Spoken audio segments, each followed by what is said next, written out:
कालू जी, मुझे भूख लग रहा है। आप जो कल भोजन लेके आए थे वो तो खत्म हो गया है।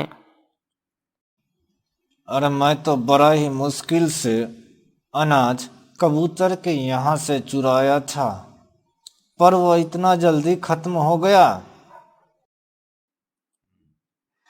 हाँ, आप तो थोड़ा ही अनाज लाए थे और आप बोल रहे हैं कि जैसे 10 दिन का अनाज लाए थे। जल्दी जाएं, मैं तो भूख से बहुत ही परेशान हूँ। अच्छा, जाता हूँ। आज मैं किसके घर में चोरी करूँगा? आप किसी के घर में चोरी कीजिए, मगर मुझे अनाज लाके दीजिए। देखो गोरी, जब सारे पंछियाँ अनाज लेने के लिए अपने घोंसले से चले जाएंगे तो ही मैं चोरी करूँगा। तो मैं थोड़ा सा आराम कर लेता हूँ। कालू और गोरी वह हर दिन किसी न किसी का भोजन चोरी करके खाते थे। ये दोनों जंगल में बहुत ही कामचोर पंछियाँ थे।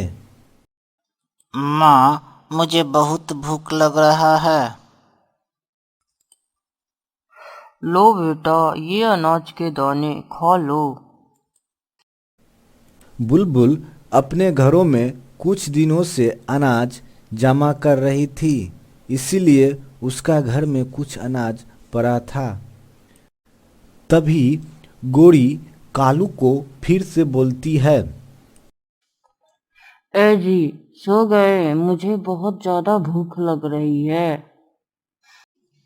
नहीं नहीं, मैं तो सोया नहीं हूँ। आप ऐसा कीजिए कि बुलबुल बहन के घर में चोरी कीजिए, क्योंकि बुलबुल बहन कुछ दिनों से अनाज इकट्ठा कर रहे हैं।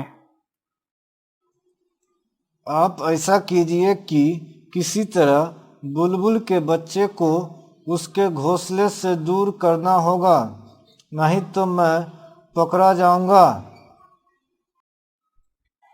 मैं ऐसा करता हूँ कि बुलबुल का बच्चा को किसी बहाने मैं नदी किनारे ले जाता हूँ और आप बुलबुल के घर में चोरी कीजिएगा। ठीक है। मैं जंगल जा रही हूँ, बेटे आप घर पे रहिएगा, क्योंकि कुछ दिनों से जंगल में बहुत सारी चोरी हो चुकी हैं। मैं जाता हूँ, बुलबुल के बच्चे को यहाँ से थोड़ी दूर ले जाता हूँ। ठीक है। फिर गोरी बुलबुल के बच्चे के पास जाता है। रोहन बेटा, आप यहाँ पे अकेले हो? हाँ माँ, अभी अभी अनाज लेने के लिए जंगल में गई है। रोहन बेटा, मैंने सुना है कि आप उड़ने के लिए सीख गए हो।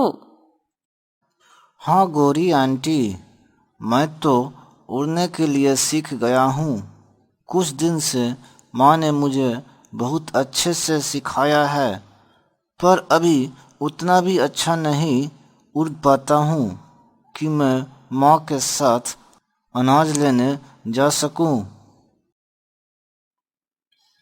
चलो मेरे साथ कुछ ही दूर और फिर लौट के आ जाएंगे हम दोनों। चलिए गोरी आंटी, चलिए। तभी रोहन उड़ते उड़ते कुछ दूर चला गया। इधर कालू कौआ बुलबुल के घर से सारा अनाज चोरी करके अपने घर ले जाता है। रोहन बेटे, आप तो बहुत अच्छा उड़ लेते हो।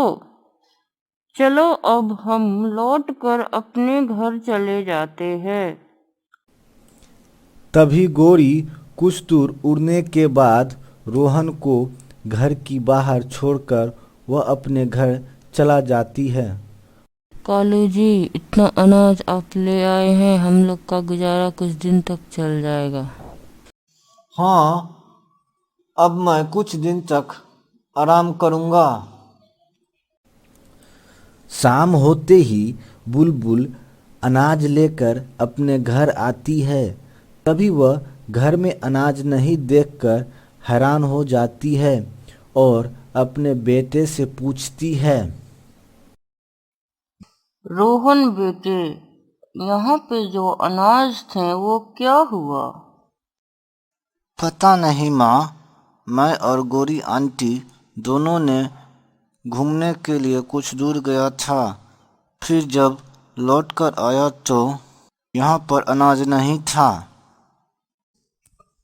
अच्छा, अब मुझे समझ में आ चुका है कि जंगल में चोरी कौन कर रहा है। तभी वहां पर कबूतर आ जाते हैं। क्या हुआ बुलबुल बहन, आप क्यों रो रही हो? देखो ना, आज मेरे भी घर में चोरी हो गया है। देखो ना बुलबुल बहन, कुछ दिन पहले मेरे यहाँ भी चोरी हो गया था। आए दिन जंगल में चोरी बहुत ही ज्यादा हो रहा है। कबूतर भैया, कल हम दोनों जंगल में नहीं जाएंगे, छुपकर देखेंगे कि आखिर कौन ये चोर है। जाइए कालू जी, आज कबूतर के घर में चोरी कीजिए, क्योंकि कल मैंने देखा था कबूतर ढेर सारा अनाज लेके आया था। फिर कबूतर और तोता दोनों एक पेड़ के पीछे छुप गया। तभी कालू कबूतर के घर जाता है। जैसे ही कालू कबूतर के घर के अंदर जाता है, बुलबुल और कबूतर भी वहां आ जाता है। अच्छा कालू भैया, आप ही चोरी करते हैं जंगल में? तभी बुलबुल और तोता जंगल में सारे पंछी को बुलाकर कौवा और गोरी को जंगल छोड़ने को बोलता है। हमसे बहुत बड़ा गलती हो गया। अब मैं कभी नहीं चोरी करूँगा। मुझे आप सब माफ कीजिए। तभी कालू कौवा और गोरी को कोई भी पंछी माफ नहीं करता है। वे दोनों जंगल छोड़कर किसी दूसरे जंगल में चला जाता है। बहुत समय पहले एक बड़ा जंगल था। उस जंगल में सभी पंछी शांति से रह रहे थे। जंगल में कालू सभी पंछी से दुश्मनी मोलता रहता था। उसी जंगल में कालू के घर से कुछ दूर तोता, कबूतर और उल्लू भी रहते थे। सभी पंछी का मंत्री चील था। एक दिन सभी चिड़िया दाना लेने जाती है। आज तो जल्दी घर लौटना पड़ेगा, नहीं तो सब मेरा खाना चुरा लेंगे। साथ ही कबूतर और तोता भी जाते हैं। मैं तो आज भरपेट खाऊंगा। ठीक है, चलो भी सही। हाँ हाँ, वो रहा लाल टमाटर, आज तो मजे से खाऊंगा। सभी पंछी अपने घोंसले से दूर दाना लेने गए हुए थे। तभी अचानक जंगल में भूकंप आ जाता है। सभी चिड़िया हैरान हो जाता है। हे भगवान, मेरे घर को बचा लेना, किसी का घर बचे या न बचे। जाता हूँ जल्दी से, नहीं तो घोंसला जिस डाल पे है वह डाल बहुत ही कमजोर है। उल्लू बेचारा दिन में इधर उधर घूम रहा था। मेरा घर कैसा है, पता ना गिर तो न गया। अगर गिर गया होगा तो मैं कहाँ रहूंगा। चील सभी पंछी के पास आते हैं। कोई घबराओ मत, सब पेड़ के नीचे से हट जाओ। पेड़ भूकंप के कारण गिर सकता है, भूकंप तेज है। चील की बात को मानकर सभी पंछी आकाश में एक साथ आ जाते हैं। मंत्री जी, अब क्या होगा? हम सब अब कहाँ रहेंगे? कितना मेहनत से घर बनाया था। चुप उठ कालू, तुम्हारा घोंसला मजबूत डाली पे है। हम सब का क्या होगा पता नहीं। मैं तो बर्बाद हो गया।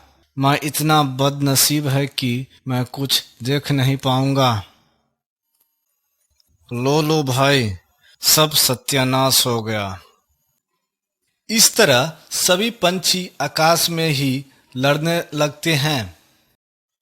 तुम सब इसी तरह से लड़ते रहोगे तो समस्या का समाधान कैसे ढूंढेंगे? चील सबको समझाते हैं, तभी अचानक सभी पंछियों के घर टूट जाते हैं। सब पंछी बहुत दुखी हो जाता है, लेकिन पता नहीं मेरा घर टूटेगा या बचेगा। अब तो जाकर ही देखना पड़ेगा। और कालू वहां से थोड़ी दूर अपने घर जाता है तो देखकर बहुत खुश हो जाता है। अरे वाह, मेरा घर तो बच गया। अब मैं आराम से रहूंगा और सभी पंछी इधर उधर भटकेंगे।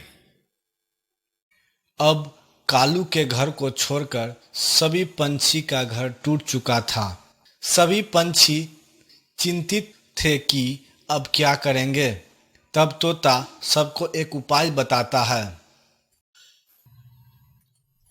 हम सब मिलकर चील के पास चलते हैं, अब वही कुछ उपाय बताएंगे।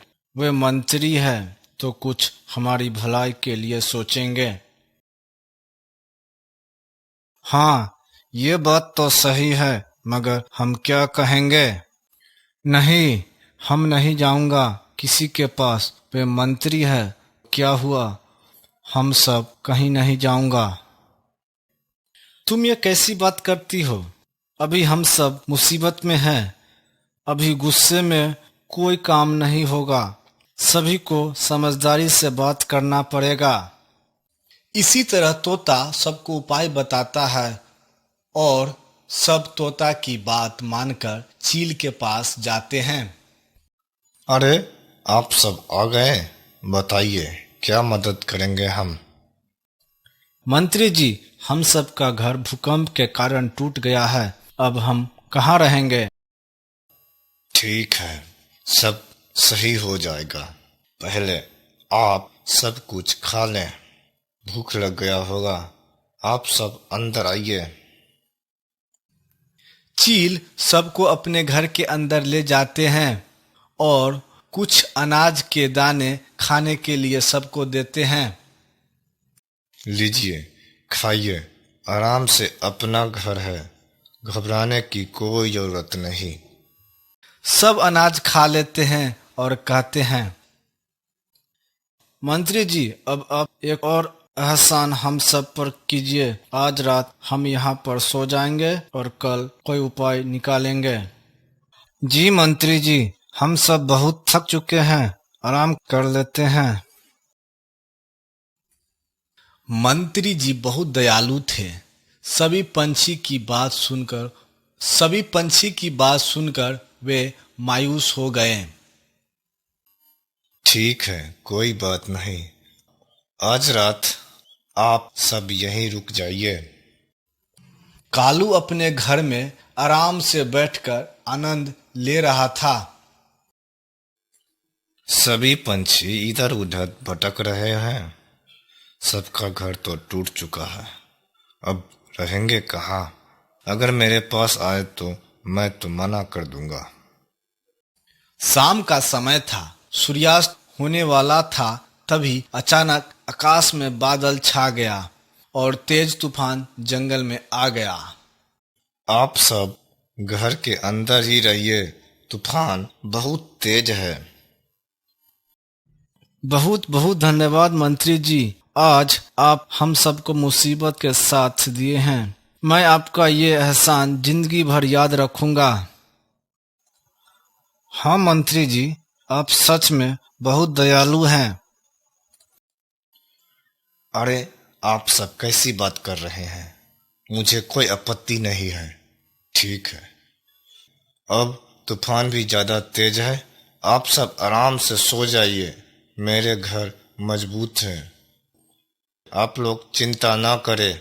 मैं जरा खिड़की से कालू का घर देखता हूँ। गिर तो नहीं गया? तूफान बढ़ते जा रहा था। कालू घर में बेचैन हो रहा था। हे भगवान, अब तो क्या होगा? तभी अचानक कालू का घर हिलने लगता है। लगता है अब घर गिर जाएगा। मैं बाहर निकल जाता हूँ, नहीं तो मुझे चोट लग जाएगी। और कालू जैसे ही घर से बाहर आता है, घर नीचे गिर जाता है। मैं तो बच गया, नहीं तो घर के साथ मैं भी मर जाता। अब क्या होगा? अब मैं रात में कहाँ जाऊंगा? बगल में ही चील का घर था। खिड़की से चील सब कुछ देख रहा था। ठीक हुआ कालू के साथ। बेचारा तोता कबूतर उल्लू का घर जब टूटा था, तब ये मजे से हंस रहे थे। एक बार पूछने भी नहीं आए कि ठीक है या नहीं। चील दयालु थे। उन्हें कालू की मुसीबत देखी नहीं गई। उन्हें कालू पे दया आ गया। अब क्या करूं मैं तो हंस रहा था जब सबका घर टूट गया। मुझे नहीं हंसना चाहिए था। जाता हूं मंत्री जी के पास, शायद वो मुझे माफ कर दे। कालू मंत्री जी के दरवाजे पे आता है। मंत्री जी, दरवाजा खोलिए। मेरा घर टूट गया, मुझे माफ कर दीजिए। मंत्री जी दरवाजे खोलते हैं। कालू, कोई बात नहीं, अंदर आ जाओ। सब सो रहे हैं, तुम भी आज रात सो जाओ। धन्यवाद मंत्री जी, आप बड़े दयालु हैं। आपका सोच बहुत अच्छा है। कालू अंदर जाकर सो जाता है और मंत्री जी भी सो जाते हैं। सुबह होती है। अरे सब उठो, सुबह हो गया। सभी पंछी उठ जाते हैं और कालू को देखकर चौंक जाते हैं। कालू, तुम यहाँ कैसे? तुम्हारा घर ठीक है ना? कालू सारी बात सभी पंछी को बताते हैं। मुझे माफ कर दीजिए, मैं माफी के लायक नहीं हूँ। नहीं कालू, तुम बहुत अच्छे हो। हम सब मिलकर कोई न कोई उपाय जरूर ही निकाल लेंगे। मंत्री जी, अब आप कुछ तकरीब बताइए। अब आप सब मिलजुल कर एक दूसरे का घर बनाना होगा। अकेले कुछ नहीं हो सकता है। अगर आप ये विचार मंजूर है तो सब मिलजुल कर जाइए और एक दूसरे का मदद कीजिए। सब मिलजुल कर अपना अपना घर बनाते हैं और खुशी से रहने लगते हैं। फिर चील के पास सब जाते हैं। अब कैसा है आप लोग? सब ठीक है ना? हाँ मंत्री जी, हम सब ठीक हैं। अगर आप नहीं होते तो हम सबका पता नहीं कब तक बन पाता। नहीं, आप सब एकजुट होकर काम किए तब ये संभव हुआ है। इसीलिए कहा जाता है कि एकता में बल होता है।